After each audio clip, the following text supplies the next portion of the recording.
Bon ok, aujourd'hui je suis à Valenton pour essayer, j'ai pas envie de dire cette nouvelle SV650 parce que c'est toujours un petit peu la même chose, mais c'est ça qui est rassurant, c'est que la SV650 reste et les autres passent et on a toujours cette machine sérieuse, fiable, le bon petit cheval qu'on peut cravacher à fond avec son phare en ampoule et plein de petits détails comme ça, pas rétro parce que elle a pas vraiment bougé, c'est comme ça, mais en tout cas, des choses que j'aime vraiment beaucoup. Le châssis treillis et cette couleur Grinardo, ça pour le coup c'est très actuel. La dernière que j'avais essayé, c'était la moto d'un abonné, Thomas. C'était en septembre 2020 et quand je l'ai vu l'autre jour chez ABR Moto, j'ai été hyper impatient de revenir aujourd'hui pour l'essayer, tellement je sais que je vais m'amuser à son guidon. La fiche technique, on y va tout de suite. À l'avant, on a une jante de 17 pouces avec un pneu en 120 de large, deux disques de 290 mm avec des étriers 4 pistons, une fourche traditionnelle, un réservoir de 14 litres et demi pour alimenter toujours ce bicylindre en L à 90 degrés qui développe 73 chevaux à 8500 tours et qui offre 6,4 mètres-kg de couple. Ici, la moto ne développe que 47 chevaux et demi puisqu'elle est bridée à 2. On a une boîte 6 sans shifter, elle pèse 197 kg sur la balance. À l'arrière, une jante de 17 pouces avec un pneu en 160 de large et un disque de 240 mm avec un étrier 2 pistons. La gomme, c'est quoi comme monte? C'est du Dunlop Road Smart 3. Cette machine, elle coûte 7150 €, soit le prix de, je sais pas, mais en tout cas pas très cher. C'était pas le prix de la MT-07 quand elle était sortie, ça, 7000 €, ou peut-être encore moins, je sais pas, mais en tout cas c'est très bien. C'est une moto très abordable, à la fois techniquement et financièrement. On n'en trouve pas beaucoup en occasion, hein. La preuve que c'est des machines dont on se sépare pas facilement et on va pouvoir aller rouler tout de suite. C'est parti, on y va. J'aime bien son look. La glace lisse comme ça, c'est top. Par contre, elle pourrait avoir un petit phare LED comme la Z650 RS par exemple. Ça serait pas mal. Elle perdrait peut-être un petit peu en charme, mais on s'en plaindrait pas la nuit, je pense. Alors, premier truc qui surprend quand on conduit celle-ci, c'est qu'elle a une aide au démarrage, une aide à la manœuvre, et que l'embrayage du coup a très peu de course morte. Et la machine part d'un coup comme ça. C'est assez troublant, même sans accélérer, c'est très très vif. C'est très surprenant, il faut faire attention si on est dans un endroit assez exigu, avec beaucoup de contraintes autour de soi. Ça peut être un peu piégeux. Ouhou. Oh là là, je vais essayer de rester objectif, hein, mais c'est vraiment une machine que j'aimerais bien avoir en deuxième moto par exemple, pour pas prendre le XJR tout le temps et puis pas forcément me servir du PCX non plus. Et j'aimerais aussi beaucoup en retaper une par exemple, parce que la mécanique est très accessible, il n'y a pas énormément de carrosserie donc c'est facile, et puis on trouve beaucoup de pièces évidemment puisque la moto est sur le marché depuis un paquet d'années. Ok, ça a glissé de l'avant, c'est ma faute. C'est ma faute, j'ai pas regardé où je posais les pneus. C'est pas très grave. Je suis venu exprès l'après-midi, j'aurais pu venir aussi le matin, mais ce matin il y avait brouillard, tout était gelé. C'était assez tricky aussi. Mais là c'est un petit avertissement pour bien faire attention. Allez, on va détailler le cristaux liquide, il n'a pas changé. On a toujours énormément d'informations, bien cloisonnées à gauche, à droite. Quand on sait où regarder, c'est facile. Au début, c'est un petit peu brouillon.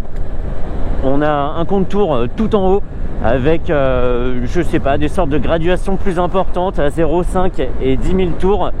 Avec une zone rouge justement qui commence à 10 000 tours et qui se termine à 12 000 tours en dessous. La vitesse sur un afficheur 7 segments classique. À côté, un indicateur de rapport engagé, une température moteur, une conso moyenne. Alors je peux faire varier les informations, mais il faut que je touche aux deux boutons en haut de l'écran, donc c'est pas hyper sûr comme manœuvre. On a une horloge, un totaliseur. Et là, ouais, une conso moyenne, mais que je vais pouvoir, que je vais pas toucher d'ailleurs. Hop, elle a la pêche, ça c'est sûr. Allez, poussez-vous tous, poussez-vous tous. J'aimerais beaucoup, par exemple, essayer cette machine sur circuit. Ça me plairait énormément. Ça mord devant. avec un bruit omniprésent, même quand on va pas très vite. On a ce bruit du bicylindre très agréable. Et on ressort, allez.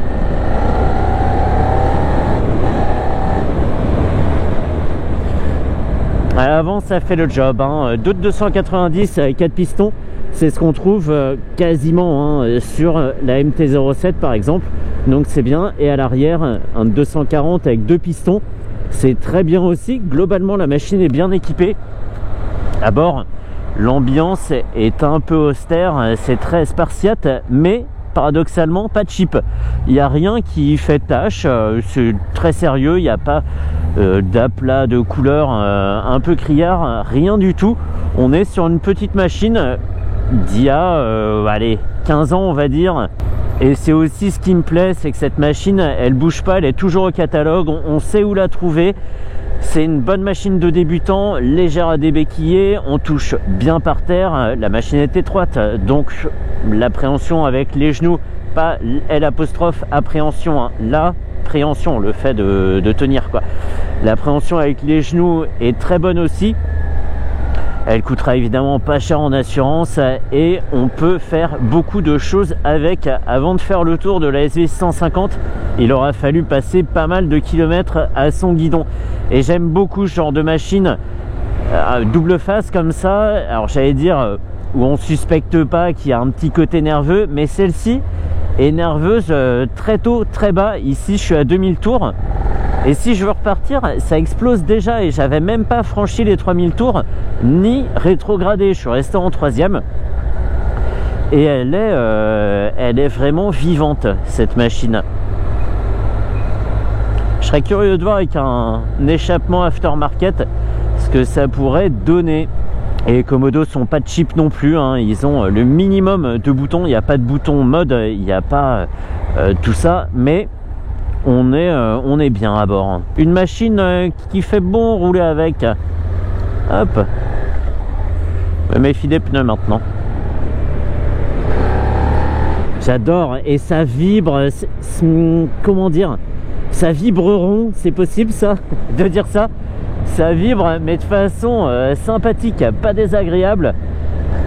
Ça contribue à toute l'ambiance à bord. Le bruit, les vibrations, les performances en général et même la position de conduite. On est un peu ramené sur l'avant avec un guidon qui est pas très large et tout ça, ça donne une machine qui est vive tout le temps, surtout. Elle tarde pas à freiner, elle fait ça très bien, elle est toujours la première pour accélérer. Vraiment, c'est une machine qui est devenue méconnue, mais à l'époque, la SV150, même avant, hein, quand il y avait version carénée, etc., on en voyait quand même partout. Et là, il faut juste se souvenir qu'elle existe et que c'est une très bonne alternative au MT-07, Z650, CB150 c'est encore autre chose, mais voilà, tout ce qui est un peu dans cette catégorie là, Hornet 500, même si on veut descendre un petit peu en cylindrée. Et c'est une machine qui est tout à fait pertinente encore de nos jours au milieu de motos plus technologiquement avancées. C'est franchement une machine qui tire encore son épingle du jeu. Allez, oui, allez. J'adore.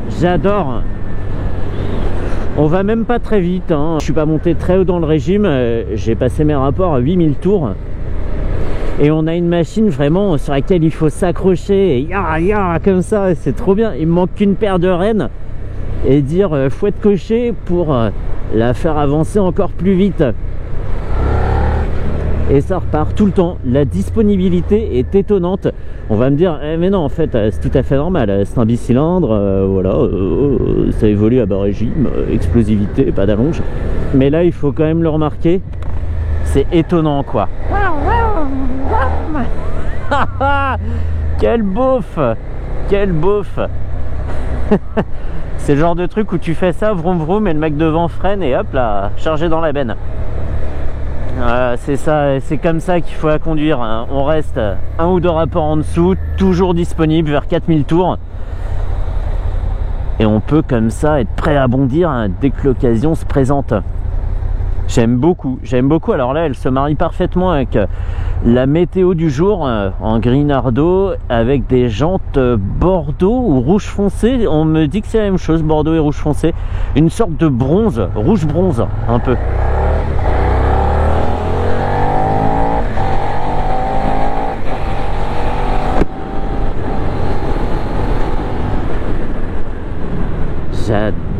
J'adore. Et ce freinage est mordant.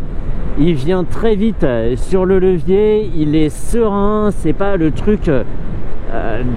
On l'éclaire dans cette moto. Et en même temps, elle surprend toujours. Allez, on tombe un rapport et on repart. Vroom. Et je rappelle que là, elle est en A2. Hein, donc.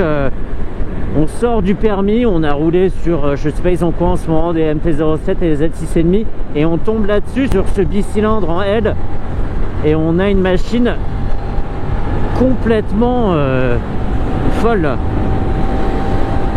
Et ça tracte.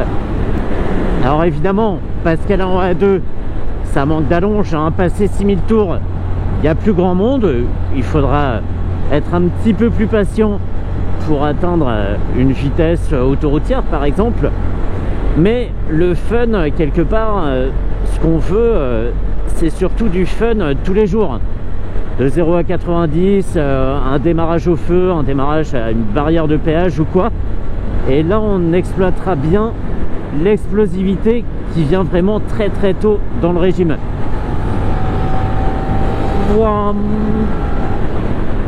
Ah, j'aime beaucoup. Allez, on va penser économie d'essence et on va se mettre en 6e.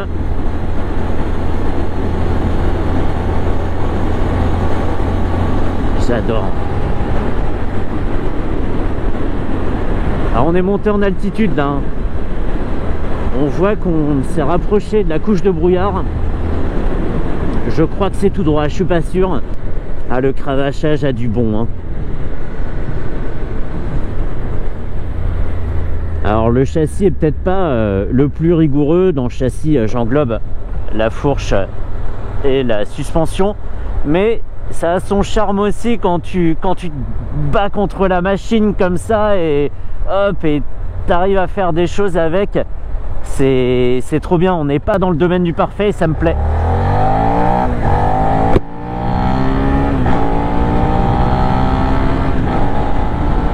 C'est ça. C'est ce fait d'être poigné à fond, de se dire qu'on exploite 100% de la mécanique, passer ses rapports, tu relâches l'embrayage et bam, ça te donne un petit coup de pied sur chaque rapport comme ça là. Ah, c'est grisant. Et encore une fois, on risque pas de perdre le permis ici parce qu'on est tout à fait dans les clous des limitations de vitesse. Ici c'est 70 et je suis à 97 par exemple.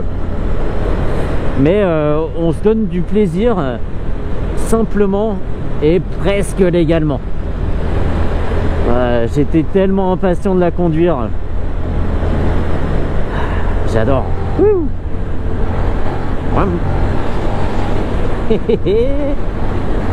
Elle répond présent tout le temps.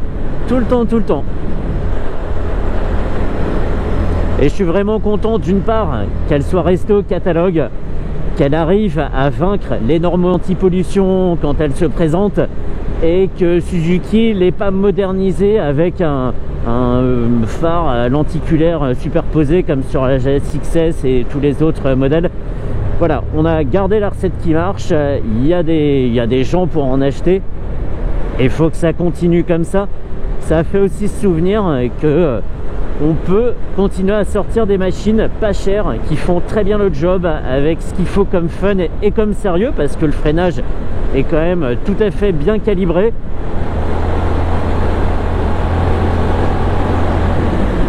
Ça vit joyeusement dans les courbes hein, quand le bitume est pas uniforme comme ça. J'aime vraiment trop cette moto, mais j'ai essayé de rester objectif hein, c'est important, et je pense y être arrivé, mais on se laisse rapidement déborder par des sentiments positifs à son guidon.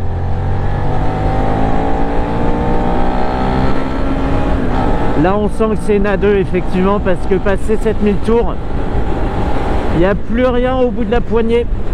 Ça sert à rien de pousser les rapports, il faudra en passer un autre, retourner en régime là où elle est à nouveau exploitable.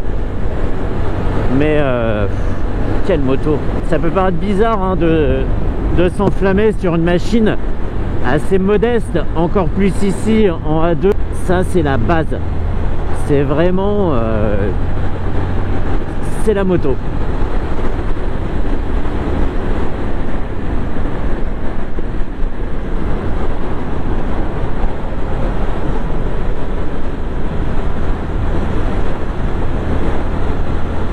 Je vais double là. Qu'est-ce que j'ai bu à midi moi déjà? Un grand bol de chocolat chaud. Ouais bah non alors. Non c'est normal, il y a bien 208, ça fait une 416. Allez je me rentre et ça a été un excellent moment au tout petit guidon de cette SV 650. Merci Suzuki de l'avoir gardé, c'est trop cool. Merci à eux. Trop bien.